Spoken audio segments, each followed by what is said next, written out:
আসসালামু আলাইকুম প্রিয় বন্ধুরা। আজকে আপনাদের যে ঘটনাটি বলবো সেই ঘটনাটি একটি স্কুল ছাত্রক নিয়ে।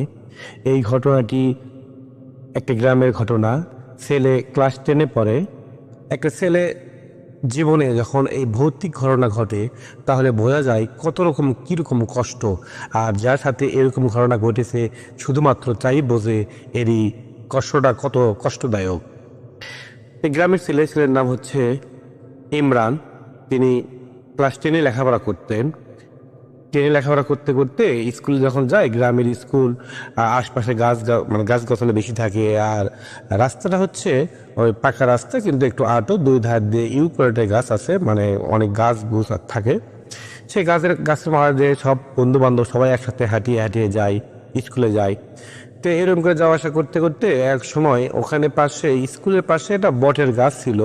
আর যেখানে বাথরুম, মানে যেখানে প্রস্রাব করার জায়গা, ওখানে ওই বটের গাছের সাথেই ওখানে ছিল আর কি বাথরুম আর কি।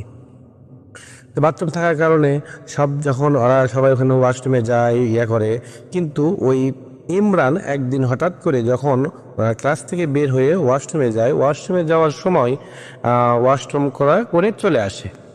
তখন কোনো হয় না, মানে বুঝতে পারে না। কিন্তু যখন ওয়াশরুম করা সে বাহিরে বের হয়ে আসতে শুরু করে, তখন দেখে ওখানে মানে গরম একটা হাওয়া লাগে। গরম হাওয়ায় শরীরটা পুরোটাই ঝাঁকি মেরে ওঠে।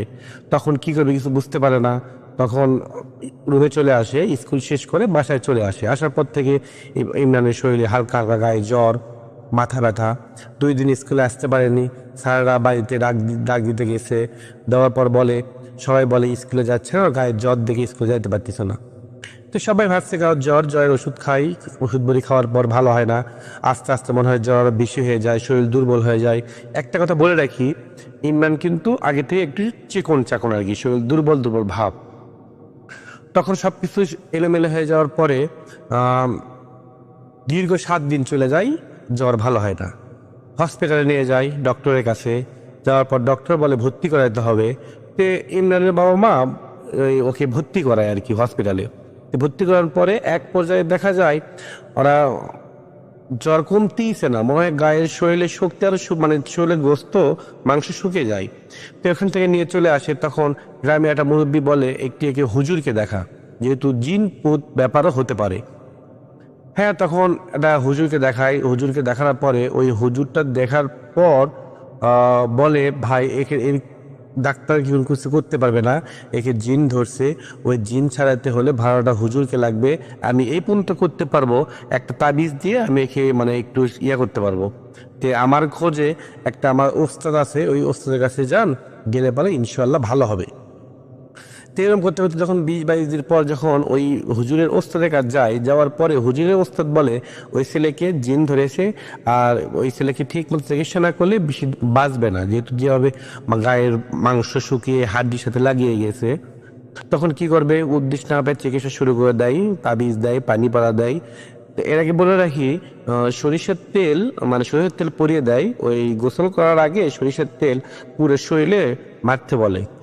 তারপর পানি পড়া দেয়, ওই পানিটা ওই গোসল করার পানির মাঝখানে দিয়ে মানে গোসল করতে বলে, তাহলে শরীরটা একটু ফ্রি হবে। তখন ছেলের বাবার একটু সন্দেহ হয়, এরকম করে চিকিৎসা হবে না। জিন যদি ধরে তাহলে তো এরকম করে চিকিৎসা করবে না, জিন হাজির করবে, জিন সারানোর জন্য অনেক কিছু করবে। ওই তাবিজ দিচ্ছে, বললো আমার জিন ধরছে, কিন্তু আমার জিন হাজির করে না কেন, তাবিজ দেয় কেন, তাবিজ দেয় আগেই তাবিজ দেবে কেন।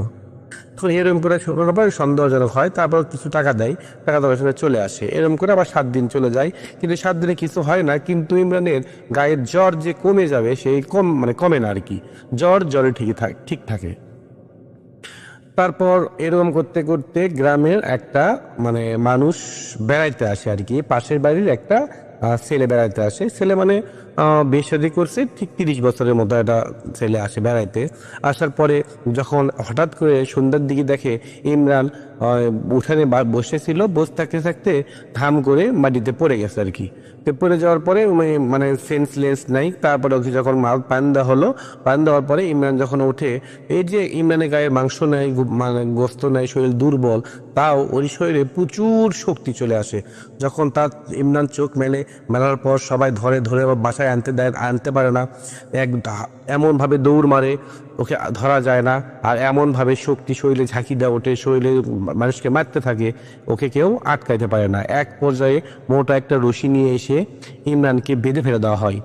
বেঁধে ফেলে দেওয়ার পরে ওই অবস্থায় ঘরে নিয়ে যাওয়া হয়, পাশের বাড়ি একটা হুজুরকে নিয়ে আসা হয়। হওয়ার পর হুজুর ফু দেয়, ঝাড়া দেয়, দেওয়ার পরে একটুর জন্য ইমরান শান্ত হয়ে যায়।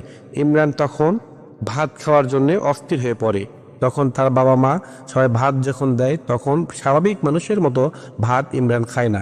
এমনভাবে ইমরান ভাত খায়, মনে হয় ইমরান মানে দু হাত তুলে একবার মুখের মধ্যে ঢুকে দেবে।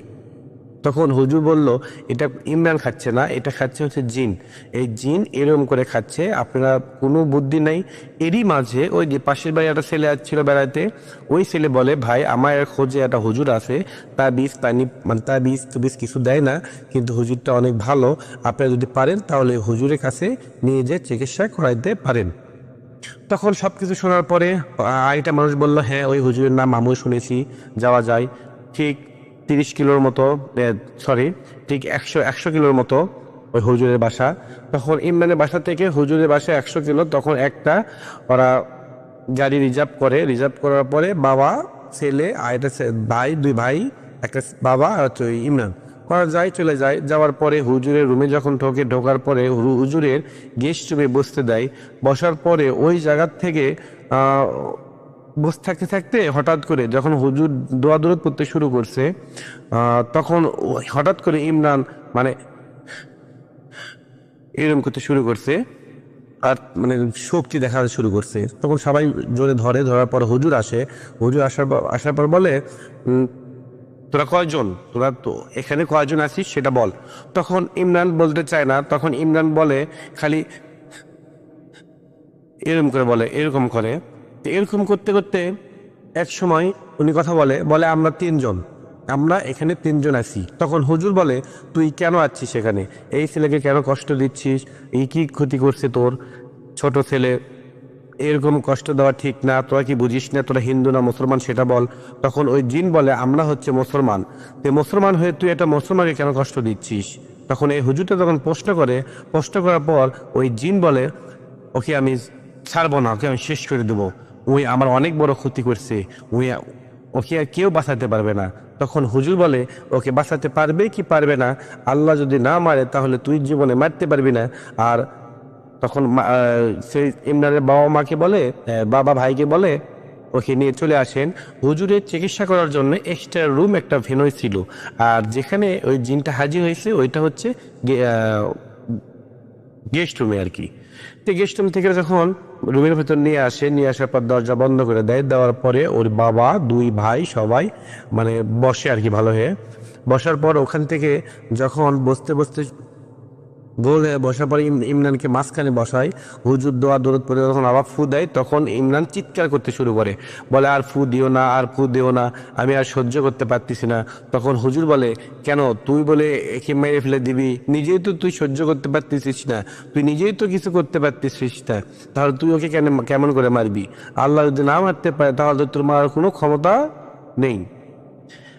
এরপরে জিন বলে, দেখেন আমি একে ছাড়বো না, আপনি যতই চেষ্টা করেন না কেন, আমাকে যদি মেরে ফেলে দেন তাও আমি একে ছাড়বো না, তুই বড় অন্যায় করতেছিস, একবার তুমি করে বলে একবার আপনি করে বলে ঠিক নাই।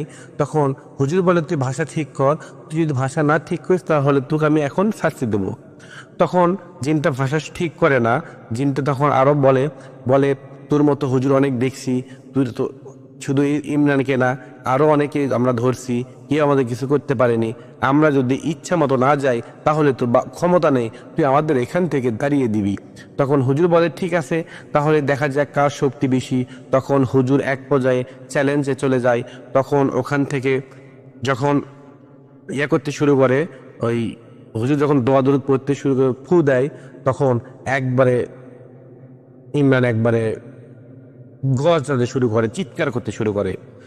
এরকম হতে হতে এক সময় জিন বলে, ঠিক আছে তুই যা প্রশ্ন করবি আমি সব বলবো, তুই আমাকে এখন বল আমায় কি বলবো। তখন হুজুর বলে, বল তোরা কয়জন? তখন জিন বলে, যেহেতু আমি বলেছি আমি সব সত্যি কথা বলবো, আমি মিথ্যা কথা বলবো না। আমরা জিন না, আমরা হচ্ছে পরী। আমরা 3 পরী ওই ওই স্কুলে লেখাপড়া করতো। ওই তখন জিন বলে, কোথায় থেকে ধরছি? হুজুর বলে, কোথায় থেকে ধরছিস? বলে, স্কুল থেকে। আমরা 3 বান্ধবী, আমরা তিনজন একসাথে থাকি। তে আমরা ওখানে শুয়েছিলাম। তখন ওই রুগী আমাকে বুকের উপর পাও তোলা দিয়ে পার হয়ে চলে গেছে। তখন আমরা ব্যথা পাইছি। তারপর থেকে আমরা ওকে ধরতে শুরু করেছি। তখন হুজুর বলে, অপরাধ কে করছে? তা বলে, অপরাধ করছে আপনার রুগী। রুগী আমাদের গায়ের উপর পা তুলে দিয়েছে, এই জন্য আমরা ওকে ধরছি। একে আমরা ছাড়বো না, নিয়ে যাব। আর আমাদের মধ্যে একজন ওকে বিয়ে করবে, খুব পছন্দ করছে। যেহেতু অপরাধ করছে, ওকে পানে মারবো না, ওকে বিয়ে করে আমাদের সাথে রেখে দেবো। তখন হুজুর বলে, তোরা হচ্ছে পরী আর এই হচ্ছে মানুষ। মানুষ আর পরী কখনো বিয়ে হয় না। এরকম পাগলামি, এরকম বোকামি কাজ করিস না। আমি তোকে এখন ঠিক কয়েকটা প্রশ্ন করব, তুই যদি ঠিক মতো উত্তর দিতে পারিস, দোষ যদি ছেলের থাকে তখন তাহলে সেই ব্যবস্থা নেব, আর দোষ যদি তুই থাকে তাহলে কিন্তু আমি সেই ব্যবস্থা নেব। তখন পরী বলে, ঠিক আছে, বলুন, আমি আপনার কথা উত্তর দিতে রাজি আছি। তখন হুজুর বলে, তোরা যখন শুয়েছিলিস তখন ওই ছেলে কি তোদের দেখতে পাইছিল? তখন পরী বলে, না, মানুষ জাতি আমাদের দেখতে পারে না। তখন হুজুর বলে, তাহলে মানুষ জাতি যদি তোদেরকে না দেখতে পায়, তাহলে তোরা কি মানুষ জাতি দেখতে পারিস? তখন পরী বলে, হ্যাঁ, আমরা মানুষকে দেখতে পারি, কিন্তু মানুষ আমাদের দেখতে পায় না। তখন হুজুর বলে, তাহলে ওই ছেলে যে পা দিছিল, যখন ছেলেটা হেঁটে হেঁটে যাচ্ছিল, তখন তুই ওখান থেকে সরে যেতি। তুই কেন ওখানে বসেছিলি? তুই এখানে থেকে সরে যেতে পারতি। তুই যেহেতু দেখতে পাইছিস, ওই ছেলে তো আর দেখতে পাইনি। ওই ছেলে যদি দেখতে পাইতো তাহলে তো আর তোদের বুকের উপর পা তুলে দিত না। তখন বলে, বল এখন কার দোষ? তোর দোষ না ওই ছেলের দোষ? তখন পরী বলে, আমাদের দোষ। যে তোদের দোষ হয়ে তুই এই নিষ্পাপ ছেলেকে তাহলে কেন কষ্ট দিচ্ছিস বল? তখন বলে, তোদেরকে আমি যে বন্দি করছি, এখান থেকে কি কেউ তোদেরকে ছেড়ে নিতে পারবে? তখন ইমরানে থাকা ওই পরীগুলো বলে, পারবে। আমাদের তোর এখান থেকে আমাদেরকে নিয়ে যেতে লোক আছে। তখন বলে, ঠিক আছে, বল কে? তখন পরী চুপ করে থাকে, কথা বলে না।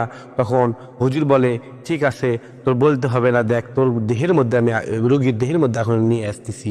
তখন দোয়া দরুদ পড়ে পবিত্র কালামের কোরআনের কালাম পড়ে যখন ফু দেয়, দেওয়ার পর হুজুর যখন ওই জিনকে বন্দি করে, তখন বন্দি করার পর বলে, এখন কয়জন বল? তখন পরী বলে, আমরা 4 জন। আমরা 4 জনে ছিলাম, একজন ওখানে ছিল, আসেনি, তাকে আপনি নিয়ে যাচ্ছেন। বলতেছে, ঠিক আছে, 4 জন হয়ে গেছে, এখন তোদেরকে আমি মেরে ফেলে দেবো, জবাই করব, দেখি তুই কি করতে পারিস। এইসব কিছু করার পরে হুজুর যখন দোয়া দরুদ পড়ে, ওই আর কোনো সময় দেয় না, যেহেতু পড়ি ওকে ভালোবাসছে, আমি অপরাধ করছে, ওকে ছেড়ে দিলে আবার ধরবে, আবার কষ্ট দিবে।